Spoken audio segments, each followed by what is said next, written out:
As you probably know, Outcome Memories is an asymmetrical horror game that was released on Roblox just a few days ago, and Tails is one of 7 survivors currently in Outcome Memories. In my opinion, Tails is one of the harder survivors for beginners to grasp in Outcome Memories. I keep seeing people misusing his laser cannon and glide, and that has also led to even some of my friends calling him an overall bad survivor, which I heavily disagree with. In this video, I will show you why he is actually one of the best survivors in the game, and how to properly play him.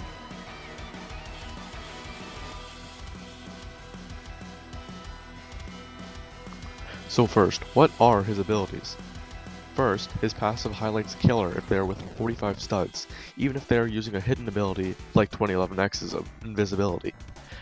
His first ability is Laser Cannon, which, after it's fully charged, and you can see the progress in the bottom left of your screen, you can use this ability after a 3-second windup to shoot out a laser that lasts 5 seconds and stuns the killer for 5 seconds.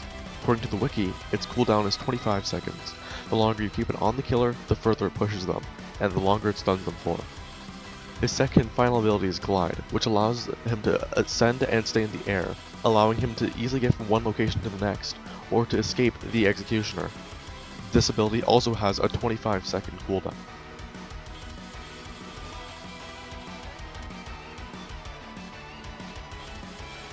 So, now that you know what his abilities do, how do you use him?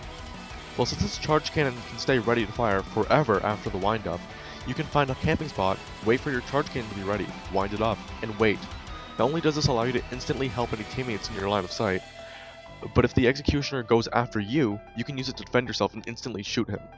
His passive is great because it allows you to do this with lesser risk, telling you when you should or shouldn't charge up your charge cannon, and when to get away from your camping spot. I wouldn't recommend using your laser cannon against an enraged 2011X, and recommend gliding away instead, because if you miss even one frame of your stun, you're just going to get one frame of stun off of him, give him stun immunity, and get killed because you're vulnerable and slow while using laser cannon. Also, please never start a wind up mid-chase, you're only going to get yourself killed. If you have to use it while near the Executioner while he's chasing someone else, try to use it while out of his line of sight, and then walk into line of sight to shoot him. Remember that you can move and jump while it's ready to fire. When actually shooting your charge cannon, I'd recommend turning off camera lock in order to react better to his dodges, and just overall have an easier time shooting him. Now for his glide, although you can use this to get to otherwise unreachable spots, it's best to use this in order to escape. If you're facing 2011X, I'd recommend using this when you know his charge is on cooldown, but it's fine if you use it even when his charge is ready, because most of the time there'll be a teammate ready to stun him if he plans to charge on you, with the exception being Last Man Standing, or having Eggman or Cream as your last teammate. His best maps are Not Perfect and Green Hill, and his worst map is Hill.Gym, but even then, he's still viable on Hill.Gym.